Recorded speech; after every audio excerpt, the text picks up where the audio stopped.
Hello guys, कैसे हैं आप सभी। सो गाइज, यहाँ मैं आपको पिछले काफ़ी समय से वीडियो नहीं दे पाया ग्रुप्स के अंदर। गाइज मैंने आपको रीज़न बताया था, मेरे बेटे की तबीयत ख़राब थी, जो कि आपको पता है गाइज।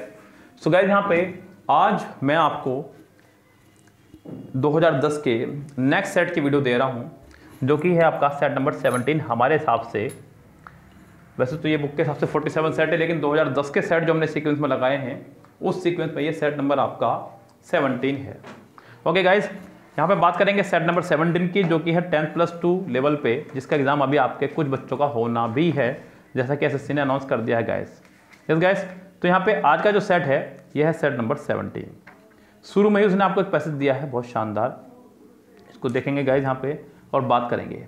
कह रहा है कि ऑल दो Indians spend less money on allopathic medicines, although Indians spend less money on allopathic medicine than people in the most Asian countries। कह रहा है कि हालांकि इंडिया के लोग कम पैसा खर्च करते हैं एलोपैथिक मेडिसिन पर देन एशियन कंट्रीज के मुकाबले। More than 40,000 drug formulation are available here. लगभग 40,000 फॉर्मुलेशन हमारे यहाँ पे अवेलेबल हैं। All manufacturers are required to by law to provide information about their product either on the packaging or in a pamphlet inside। So जितने भी manufacturers हैं, जो भी दवाई वगैरह बनाते हैं, उनको इन्फॉर्मेशन प्रोवाइड करानी होती है प्रोडक्ट की, या तो पैकेज पे ही या फिर उसके अंदर किसी लिफाफे में। But in many cases this information is very major and hard to understand. और लेकिन कई केसेस में ये इन्फॉर्मेशन बहुत कम होती है और बड़ी मुश्किल होती है समझना इसको। बट इन मैनी केसेस, हो चुकी line, many doctors too do not tell their patient anything about the drugs any prescribe. कई बार डॉक्टर भी जो हैं पेशेंट्स को नहीं बताते हैं कि इसके लिए आपको क्या प्रिकॉशंस बरतनी होंगी। What should we concern about when we take medicine. तो हमें किन किन बातों का ध्यान रखना होगा जब हम लोग मेडिसिन ले रहे हों। Side effect, there are two areas, जो टू एरियाज हैं गाइस यहाँ पे। पहला है आपका साइड इफेक्ट, किसी भी मेडिसिन का आपको साइड इफेक्ट हो सकता है। Many people taking a drug will notice an undesirable reaction, usually minor, but even the mildest drug can do harm if taken improperly। यानी कि अगर आप मेडिसिन को इम्प्रॉपरली तरह से ले रहे हैं तो वो आपको हार्म यानी कि नुकसान पहुंचा सकती है गाइस। आगे बढ़िएगा। लॉन्ग इनफ और an excessive doses and everyone respond to a drug differently. Next है आपका फेलियर टू फॉलो डायरेक्शंस। कई बार हम लोग डायरेक्शंस को जो है फॉलो नहीं कर पाते हैं, डॉक्टर जैसा बताता है उस तरह से मेडिसिन नहीं ले पाते हैं, तब भी हमें उसके नुकसान देखने को मिल सकते हैं। Many of us disobey prescriptions instruction on how much to take and when. कितनी लेनी है और कब लेनी है। It is easy to fall into thinking that more of the drug will speed up the healing. It is more common however for people to stop taking a drug when they begin to feel better। this too can be dangerous। what are the steps to be taken for safety। तो gas क्या steps हैं जो कि हमें safety के लिए बरतने होंगे। सो गैस यहाँ पे कुछ स्टेप दिए गए हैं। Take a drug only as recommended on the label और बाय द डॉक्टर। यानी कि दवाई को उसी हिसाब से लीजिए जिस हिसाब से आपको लेवल पे लिखा गया है या डॉक्टर ने आपको बताया है। सबसे पहली प्रिकॉशंस यही है। नंबर 2 प्रिकॉशन से, if you feel ill after taking a drug check it with the doctor. अगर आपको दवाई लेने के बाद भी महसूस हो रहा है कि आपकी तबीयत खराब है तो आप किसी डॉक्टर को चेक कराइए। डू नॉट मिक्स ड्रग को मिक्स मत कीजिए किसी और दवाई के साथ में। चेक वेदर एनी फूड और activities are to be avoided. और ये भी देखिएगा क्या इसके बाद में कोई परहेज करना है या नहीं करना है। सो गाइस यहाँ पे कुछ पैसेज में आपको और दिए गए हैं, यहाँ पे क्वेश्चन आंसर, उनको देखते हैं। कह रहा है कि विच one of the following statement is true. इनमें से कौन सी स्टेटमेंट जो है आपकी ट्रू है। कह रहा है कि Indian use more than 40,000 allopathic drugs. पहले क्वेश्चन उसने आपको दिए। अगला है option, Indians hate allopathic medicine. Other Asian countries do not have allopathic medicine. Indians can not afford allopathic drugs. So guys इस सेंटेंस का आंसर आपका हो जाएगा फर्स्ट ही करेक्ट। सेकंड कह रहा है guys, how are drugs users to be instructed by the manufacturers. तो किस तरह से उनको इंस्ट्रक्टेड किया जाता है। Doctor should give a manual of instruction, जी नहीं। The chemist should issue an instruction. Information should be printed on the carton और in a pamphlet into inside it. C इसका आंसर हो जाएगा करेक्ट। नेक्स्ट है, only one of the following statement is right. इनमें से एक statement right है, वो कौन सी है बतानी है। All medicine produces reaction of various degrees in their users, जी नहीं। Even mild drugs are not always safe, हो सकता है।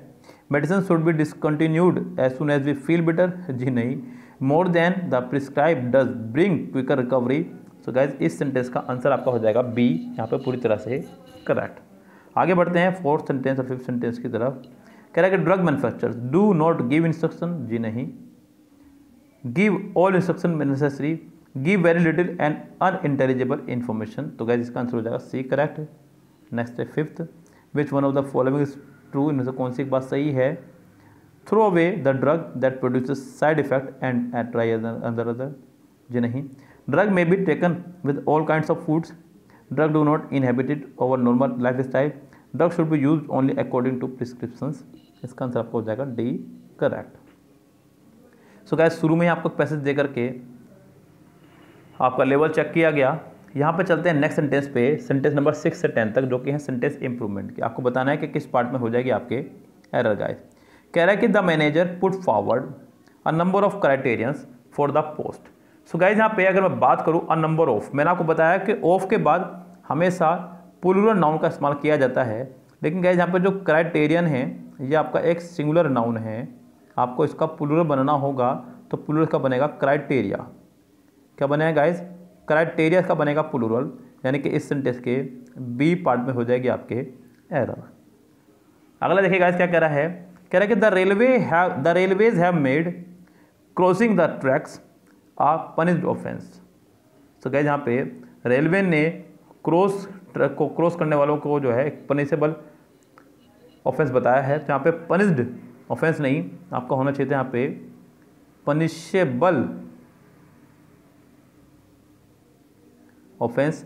तो सेंटेंस के थर्ड यानी कि सी पार्ट में हो जाएगी आपके error. A member shall be required to pay interest at such rate as is fixed by the committee. Sentence number 8 में कह रहा है कि a member shall be required, तो बी के साथ थर्ड फॉर्म का इस्तेमाल किया है जो कि ठीक है। To pay interest at such rate as is fixed by the committees. Sentence हुआ गाइज आपका ये पूरी तरह से नो एरर। इसका आंसर आपका हो जाएगा D, correct. Citizens can not afford to take the law out of their hands. So guys यहाँ पे आउट ऑफ के स्थान पर इन होना चाहिए था, क्योंकि यहाँ पे कानून को हाथ में लेने की बात हो रही है। Citizens can not afford to take the law in their hands. So guys यहाँ पे take the law in their hand, out of नहीं, इन देयर हैंड। तो गाइज यहाँ पे सेंटेंस के अगर मैं बात करूँ तो सी पार्ट में हो जाएगी आपके एरर। आगे कह रहा है the relatives of the deceased threaten to avenge his death. So guys यहाँ पर 10th सेंटेंस में द रिलेटिव ऑफ द डिकीज यानी कि वो व्यक्ति जो कि मर गया है, थ्रेटन्ड सेकंड फॉर्म में बनाया है पास्ट में, टू अवेंज बदला लेना, बिल्कुल ठीक है, हिज डेथ। ये सेंटेंस आपका पूरी तरह से करेक्ट है। इसका भी आंसर हो जाएगा आपका नो एरर। आगे बात करते हैं गाइज यहाँ पे 11 to 15 तक, जो कि आपको भरनी है यहाँ पे करेक्ट वर्ब या करेक्ट वर्ड। कौन सा करेक्ट वर्ड रहेगा यहाँ पे, उसको क्लियर करते हुए हमें भरना होगा। कह रहा है कि the explosions that dash the bus killed 12 people. So guys वो एक्सप्लोजन यानी कि वो bomb blast that dash the bus killed 12 people. So guys यहाँ पे बताना है कि कौन सा वर्ड रहेगा प्रॉपर। पहला वर्ड उसने कहा यहाँ पे रैक, ध्वस्त कर देना किसी चीज़ को, डिफ्लेट किसी को पिचका देना, किसी को बिल्कुल पिचका देना, डिफ्लेट कर देना। अगला वर्ड है स्टॉल, स्टॉल मतलब किसी प्रक्रिया को रोक देना या फिर उसको बाधा पहुंचाना। अगला वर्ड भी बाधा पहुंचाने से ही है, हिंडर्ड। तो गाइस इस सेंटेंस का आंसर आपका हो जाएगा पहला करेक्ट, रैक्ट।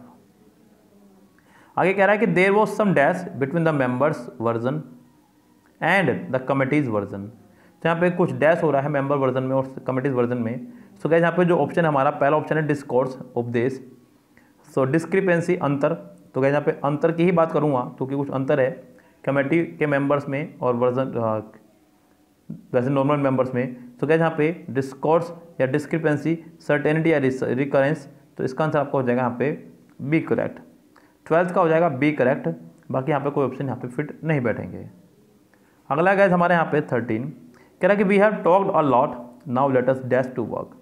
हमने बहुत बातें की, अब हमें डैश करना चाहिए। Now let us dash to work, get down. कहीं यहाँ पे गेट डाउन के बाद में जो उसने इस्तेमाल किया है टू का, इसी से आपका वर्ड का मीनिंग बना है। गेट डाउन टू का मतलब होता है किसी काम को स्टार्ट करना, किसी काम को स्टार्ट करना। तो आप कुछ काम भी शुरू कर देना चाहिए। हमने बहुत देर बातें कर ली, ये कहना चाह रहा है 13 का आंसर आपका पहला ही हो जाएगा करेक्ट। बाकी जो ऑप्शन है यहाँ पे फिट नहीं बैठ रहे किसी भी तरह से। तो क्या यहाँ पे आगे देखते हैं सेंटेंस नंबर 14। कह रहे कि the life guard would not let the children dash at the deep end of the pool. जो लाइफ गार्ड है would not let the children dash at the deep end of the pool, यानी कि नहीं करते हैं बच्चों को अलो कि वो आगे जाएं तैरने के लिए। गए यहाँ पे अगर मैं बात करूँ सेंटेंस में ऑप्शंस की, तो गए यहाँ पे ऑप्शंस बड़े अच्छे से दिए गए हैं। जब आपको एक ही वर्ब को, जैसे कि उसने यहाँ पे स्विम को ही घुमा फिरा कर दिया है, तो ऐसे में ऑप्शंस पकड़ना थोड़ा सा इजी आपके लिए हो जाता है गाइज। मैं आपको बता दूं गाइज, यहाँ पे हमें यहाँ पे सेंटेंस में वर्ड दिया है वो है लेट। क्या है गाइज यहाँ पे लेट। यहाँ पे ये वर्ड याद रखना, पहला वर्ड है आपका लेट, दूसरा आपका हैव, तीसरा आपका मेक।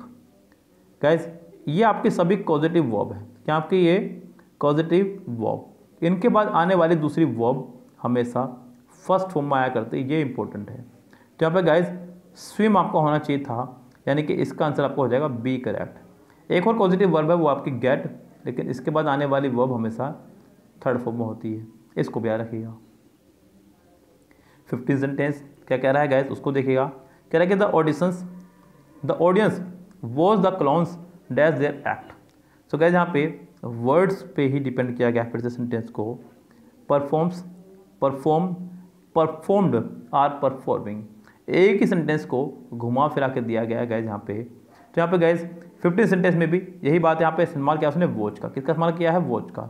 अगर सी और वॉच इन दो को देखेगा ध्यान से गाइज, आपको दोनों वर्ड कुछ ना कुछ देके जाएंगे। सी के बाद दूसरी अगर वर्ब आ रही हो तो वो हमेशा आईएनजी फॉर्म में आएगी। किस में आएगी? आईएनजी फॉर्म में। और अगर वॉच के बाद दूसरी वर्ब आ रही हो तो वो हमेशा फर्स्ट फॉर्म में आएगी। अगर यहाँ पे सा होता तो हमें यहाँ पे परफॉर्मिंग लगाना होता, लेकिन अगर यहाँ पे वॉच है तो हमें लगाना हो सिर्फ परफॉर्म, यानी कि इसका आंसर आपको हो जाएगा बी करेक्ट। सो गाइज ये आपके कुछ रूल्स हैं जो आपको बुक से नहीं मिलेंगे, एक्सपीरियंस के साथ में ये कुछ चीज़ें सीखी जाती हैं गाइज। हर चीज़ बुक से नहीं सीख सकते आप। यस गाइज, अगर बात करूँ पढ़ाने की तो लेक्चर में शायद मैं भी ना ये बातें बता पाऊँ, क्योंकि प्रैक्टिस के दौरान ही ये सेंटेंस आपके सामने आएंगे तो ही आप कुछ बता पाएंगे।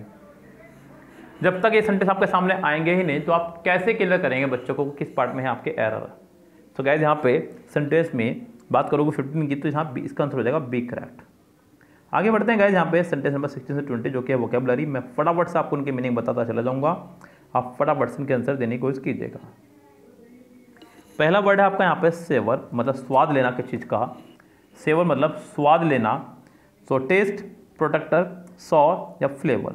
बेस्ट एक्सप्रेस बताना है गाइज यहाँ पे, तो टेस्ट मतलब स्वाद लेना, प्रोटेक्टर तो नहीं होगा, सॉर मतलब खट्टा, फ्लेवर मतलब भी नहीं होगा इसका आंसर। तो इसका आंसर आपका हो जाएगा पहला ही करेक्ट। अगला वर्ड आपका रिवार्ड। सो गाइज यहाँ बताना है इसका सिनोनिम्स क्या होगा गाइज। गाइज किसी चीज़ को पूरा करना, मात देना किसी चीज़ में, तो कंप्लीटेड इसका आंसर हो जाएगा सी करेक्ट। हेटेड मतलब नफरत करना, रिवाइज भी नहीं होगा, या कॉन्ट्राडिक्ट इसका आंसर नहीं होगा। अगला वर्ड आपका ट्रिम। ट्रिम मतलब किसी चीज़ को काटना, छाटना, छोटा करना किसी चीज़ को। स्किम तो नहीं होगा इसका आंसर। स्किम का मतलब होता है गैस मलाई या फिर उछलना वगैरह भी। अरेंज भी नहीं होगा, प्लानिंग भी नहीं होगा, इसका आंसर हो जाएगा कटिंग करेक्ट। अगला वर्ड है पेस्टर, तंग करना किसी को। क्या है गैस? तंग करना, पेस्टर। तो गैस यहाँ पे एनोए किसी को परेशान करना या नाराज करना। इंसर्ट अंदर, डिस अपसेट, पेस्ट। तो गैस इसका आंसर हो जाएगा पहला ही करेक्ट। अगला वर्ड है आपका डिस्पार्टी, असमानता। डिससेमिनेट फैलाना किसी चीज़ को। डिफरेंस बिल्कुल असमानता। डिस्कॉर्ड मतभेद और डिफिकल्ट कठिन। तो इसका आंसर आपको हो जाएगा बी करेक्ट। आगे देखिएगा यहाँ पे 21 से आपको बताना है यहाँ पर अपोजिट। पहला वर्ड है आपका मेजर, मतलब ना के बराबर, बहुत थोड़ा सा। न्यूमरस मतलब संख्या में। लार्ज माने बड़ा। प्लेंटीफुल मतलब प्रचुर मात्रा में होना किसी चीज़ का। तो इसका आंसर आपका हो जाएगा सी ही करेक्ट। और अगला वर्ड है एनॉर्मस मतलब बहुत बड़ा। तो गाइज इस सेंटेंस का आंसर आपका हो जाएगा प्लेंटीफुल करेक्ट। अगला वर्ड है आपका प्रोफेशनल। क्या है गाइज? प्रोफेशनल यानी कि कोई चीज़ जो है बिल्कुल प्रोफेशनली होना किस चीज़ का। तो यहाँ पे हमें जो बताना है इसका बताना है एंटोनिम्स। पहला वर्ड है एमेचर, मतलब नौसीखिया। बिल्कुल बच्चों, एक होता है प्रोफेशनल जो बिल्कुल सीखा सिखाया हो, एक होते हैं नौसीखिया जिन्होंने अभी अभी सीखना शुरू किया हो।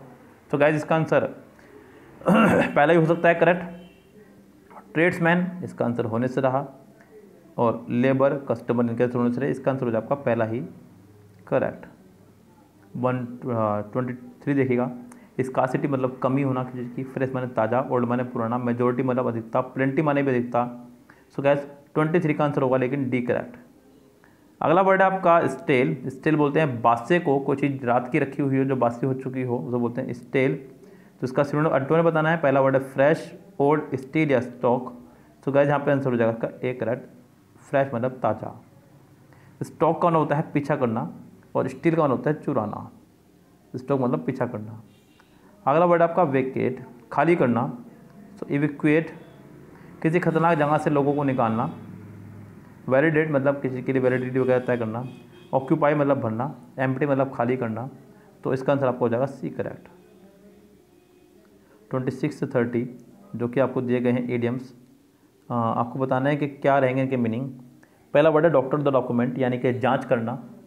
डॉक्टर द डॉक्यूमेंट मतलब किसी चीज़ की जांच करना खूब अच्छे से। तो गाइस यहाँ पे हमें बताना है इसका proper meaning. To make changes in account book, to clear the doctors bill, to verify the accounts in detail, to manipulate the accounts. So guys यहाँ पे 26 का आंसर हो जाएगा डी करेक्ट। अगला वर्ड है मेजर अप, 27। तो यहाँ पे किसी चीज़ के किसी लेवल तक पहुँचना। सो गाइस यहाँ पे सेंटेंस का आंसर हो जाएगा पहला ही करेक्ट। अगला वर्ड है correct the little girl with her flawless performance stole the show. So guys यहाँ पे ये आपका बड़ा प्यारा आइटम है स्टील द शो, 28 में जो उसने दिया है। हाँ, स्टील द शो मतलब सबकी प्रशंसा जीत लेना, सबका दिल जीत लेना, स्टील द शो। तो गाइस यहाँ पे इसका आंसर हो जाएगा आपका C correct, win everybody's praise. अगला वर्ड है आपका 29 ऑन गुड टर्म्स, जो कि ईडियम ही है, बहुत खूबसूरत है। ऑन गुड टर्म्स मतलब एक अच्छे संबंध होना किसी से। सो वॉज फ्रेंडली, इसका आंसर आ जाएगा आपका बी करेक्ट। नेक्स्ट 30 में कह रहा है कि वॉज टर्न डाउन, ये भी आपका एक ईडियम है, मना कर देना किसी चीज़ को। तो गाइज इसका आंसर हो जाएगा आपका सी करेक्ट, रिफ्यूज्ड।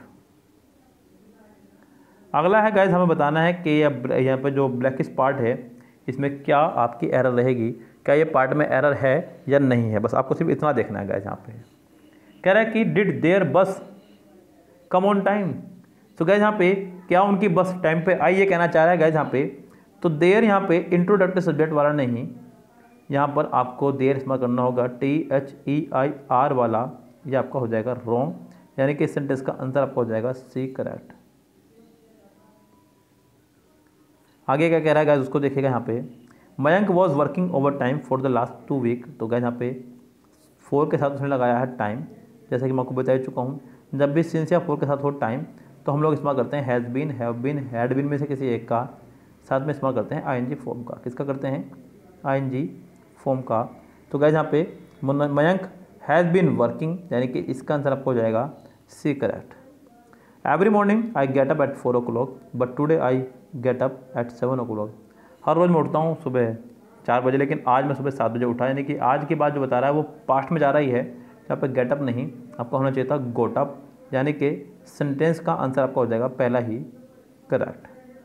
अगला कह रहा है most children are liking ice cream. So क्या यहाँ पे लाइकिंग की तो ING फॉर्म होती ही नहीं है, जैसे कि मैंने आपको बताया है। मेरा एक लेक्चर पड़ा है यूट्यूब पर प्रेजेंट इंडेफिनिट के नाम से, जाइएगा उसको देखेगा। सो उसमें मैंने कुछ वर्ब बताई हैं जिनकी ING फॉर्म होती ही नहीं है, उन्हीं में से एक है आपकी लाइकिंग भी। मोस्ट चिल्ड्रन लाइक आपका सिर्फ होना चाहिए था, यानी कि सेंटेंस का आंसर आपका हो जाएगा बी करेक्ट। 35 तो बहुत सिंपल ही है, आपको पता है कि सपोज के साथ कभी भी इफ़ नहीं आया करता है। तो गाइस यहाँ पे या तो सपोज आएगा या इफ़, इनमें से कोई एक आएगा। अब आपको कौन सा हटाना है कौन सा लगाना है ये आप पे डिपेंड करता है। सेंटेंस कह रहा है कि इफ़ ही कम्स, तो गाइस सिंपल सी बात है, सपोज वाला उसने कोई ऑप्शन दिया ही नहीं है, तो इसका आंसर आपको हो जाएगा पहला ही करेक्ट। नेक्स्ट 36 से 40 तक आपको दिए गए हैं 1 वर्ड सब्स्टिट्यूशन। इनको देखिएगा क्या कह रहा है। कह रहा है कि able to use the left hand and right hand equally well. अपने दोनों हाथों को समान योग्यता के साथ में यूज़ करने वाला कोई व्यक्ति। सो गाइज यहाँ पे हमें जो ऑप्शन दिए गए हैं वो हैं एम्बीवर्ट, एम्बीडेक्स्ट्रस, एम्बीवायलेंट या एम्बिशियस। तो इसका आंसर आपका हो जाएगा B correct, ambidextrous. One who hates women, जो महिलाओं से नफरत करता हो। सो गाइज महिलाओं से नफरत करने के लिए, पहली बात तो नफरत करने के लिए हम लोग इस्तेमाल करते हैं मीज़ का या मीज़ो का, जो यहाँ पर दो हैं, लेकिन पहला वर्ड है मीज़ोगैमी और दूसरा है मीज़ोगाइनी। सो गाइज गाइनी का मतलब होता है मैरिज, जो शादी से नफरत करता हो, और गैमी का मतलब होता है वुमा, जो महिलाओं से नफरत करता हो। तो यहाँ पे इसका आंसर हो जाएगा मीज़ोगैमी। गाइज यहाँ पे महिलाओं के लिए दो वर्ड लगते हैं, एक तो गाइनो, गाइनी या फिर गाइनो, और एक गैमी। गाइनो का मतलब होता है मैरिज, क्या होता है, मैरिज या विवाह। तो जो शादी से नफरत करता है उसे बोलते हैं मीज़ोगैमी, क्या बोलते हैं, मीज़ोगाइनी, और मीज़ोगैमी मतलब महिला से। सो गाइज यहाँ पर सेंटेंस का 37 का आंसर हो जाएगा आपका डी करेक्ट। आगे बढ़ेगा, a system of naming things, किसी चीज़ को नाम देने का सिस्टम, तो उसे बोलते हैं नोमेनक्लेचर, नाम देना। अगला है a raised passageway in a building, किसी चीज़ का उठा हुआ हिस्सा बिल्डिंग वगैरह का। सो गाइस इसको बोलते हैं walk away. A cure for all disease, सभी दुखों की दवा, पनासिया यानी कि रामबाण इलाज। आगे आपको दिया गया है क्लोथ टेस्ट, जो कि बहुत शानदार है, देखिएगा ध्यान से, इसको मेरा सोल्व करने की कोशिश कीजिएगा। कह रहा है कि there were certainly some things in common between science and religion, कुछ चीज़ें ऐसी हैं जो कि कॉमन है साइंस और रिलीजन में।